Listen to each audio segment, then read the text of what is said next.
Halo teman-teman, kembali lagi dengan saya teman-teman.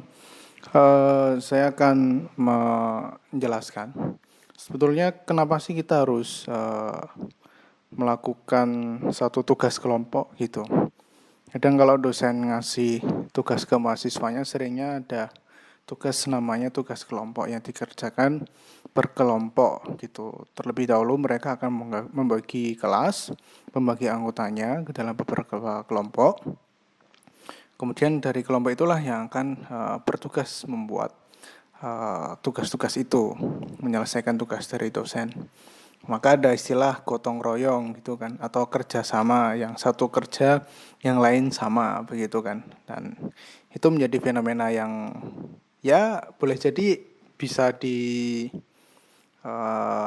barangkali oleh semua mahasiswa dari beberapa kampus. Nah, saya ingin menceritakan ada satu cerita teman-teman yang pernah saya dengar ketika saat saya SMA dulu. Ada satu pertanyaan ketika itu teman-teman saya yang lulusan SMK gitu, ada yang jurusan, karena itu jurusan TKJ gitu, teknik komputer lah, komputer dan jaringan. Nah, mereka mendapatkan satu tugas teman-teman, yakni diminta untuk menyiapkan perkemahan. Biasa kan selalu ada kemah tamu ambalan begitu. Nah, mereka mendapat tugas membuat patok gitu, membuat dada atau pagar menggunakan dari bambu gitu kan. Nah, ada yang nyeletuk.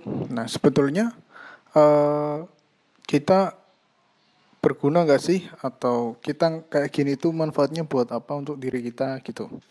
Ketika ada yang bertanya seperti itu,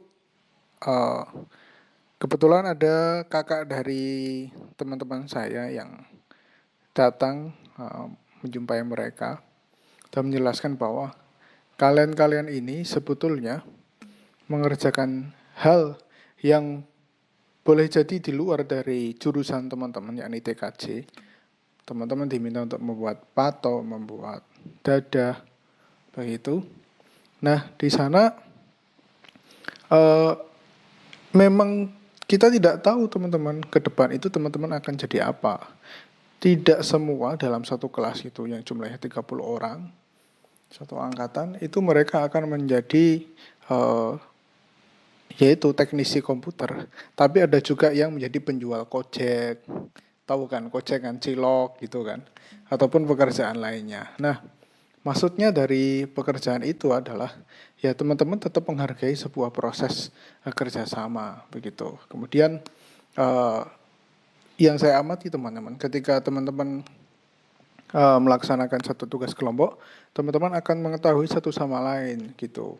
Akhirnya teman-teman bisa saling mengerti satu sama lain. Ternyata ada temannya yang sekarang sedang bekerja. Kemudian maka kita harus saling membagi waktu, baiknya kapan, dan membagi peran juga begitu. Kemudian kita akan memahami juga potensi satu sama lain anggota dari kelompok kita itu begitu. Dan semisal barangkali 5 tahun yang datang teman-teman mempunyai satu usaha atau satu keinginan untuk membuka satu kegiatan ataupun satu wirausaha tertentu. Misalnya, saya masih ingat dulu ada teman saya yang ahli dalam IT, maka perlu juga tuh kita butuh dia untuk mengoperasikan IT dalam usaha kita atau dalam kegiatan kita. Gitu. Jadi tugas kelompok itu banyak faedahnya teman-teman, supaya teman-teman bisa saling mengenal gitu. Dan kita tidak akan tahu juga proses saling mengenal itu akan bermanfaat kapan begitu. Karena kuliah itu bukan sebatas mencari ilmu saja, itu bukan sebatas saingan barangkali kalau teman-teman seringnya kan begitu, carmuk cari muka dosen supaya dapat nilai A, bukan, tapi bagaimana teman-teman bangun jaringan, saling berkolaborasi, saling bekerja sama dalam menghadapi masalah tertentu gitu. Maka poin inilah yang terpenting dalam setiap tugas kelompok yang saya berikan kepada teman-teman. Inilah adalah salah satu pendidikan yang membebaskan, yang mengajak mahasiswa, mengajak peserta didiknya untuk selalu berkolaborasi, selalu bergotong royong. Dan itu gotong royong itu adalah satu ciri khas bangsa Indonesia teman-teman. Kita lihat di desa ada gotong royong, ada sambatan gitu kan dalam membangun rumah, sinoman gitu saat temanten gitu. Dan itu menjadi satu akar kuat budaya bangsa Indonesia. Kiranya itu teman-teman, sukses selalu untuk teman-teman semua. Assalamualaikum warahmatullahi wabarakatuh.